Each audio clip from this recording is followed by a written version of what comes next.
عورت زندہ تو رہے گی لیکن معاشرے میں نہیں رہے گی. بیوہ عورت کے لیے معاملات تھے. بیوہ عورت کو اپشگن سمجھا جاتا تھا. وہ آج بھی بہت سارے جاہلوں کے درمیان موجود ہے یہ رسم. کوئی بیوہ عورت آئی تو لوگ یہ سمجھنے لگتے ہیں کہ گھر میں اپشگن ہو جائے گا. یہ سارے معاملات عورتوں کے حقوق کے سلسلے میں کس نے ختم کیا ہے؟ یہ سارے رسم و رواجات. اور یہودیوں کے ہاں کیا تھا؟ عیسائیوں کے ہاں کیا تھا؟ ان کے ہاں یہ تھا کہ عورت اگر ناپاکی کے دن میں آ جائے، جو اس کے منتھلی پیریڈز کے دن ہوتے ہیں، تو عورتوں کو استبل میں رکھا جاتا تھا جہاں گھوڑے باندھے جاتے تھے، جہاں جانور ہوتے تھے. ان کا برتن الگ، ان کا گلاس الگ، ان کا چمچ الگ، ان کے کھانے کی چیزیں الگ ہو جاتی تھی. یا عورتوں کے ساتھ معاملات یہود کیا کرتے تھے، یہودی کرتے تھے. آج پوری دنیا میں یہ اعتراضات اٹھائے جاتے ہیں کہ اسلام عورتوں کو چار دیواری کے اندر رکھتا ہے. ظالموں، تمہیں پتہ نہیں یہ اسلام ہی ہے جس نے جنت کو عورت کے قدموں کے نیچے رکھا.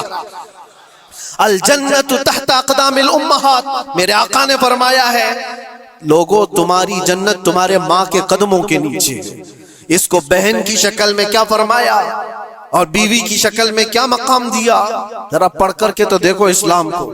ایک لقمہ بھی اگر کھلاتے ہو بیوی کو تو صدقے کا ثواب رکھا گیا. بہن کی دعا بھائی کے حق میں ایسے قبول ہوتی ہے جیسے کوئی خانہ کعبہ کے پاس دعا کر رہا ہو. اور بیٹی کی دعا، بیٹی کے لیے کیا فرمایا؟ میرے آقا فرماتے ہیں جس نے اپنی ایک بیٹی کی پرورش کی اور اس کو صحیح جگہ پر شادی کر کے دیا، میرے آقا فرماتے ہیں اس پر میری شفاعت واجب ہے، اس پر جنت ہے. یہ عورتوں کے حقوق اسلام نے دیے، کہاں سے اٹھا کر کہاں رکھ دیا. اور جو بیواؤں کے ساتھ سلوک تھا، بیوہ کو اپشگن مانا جاتا تھا.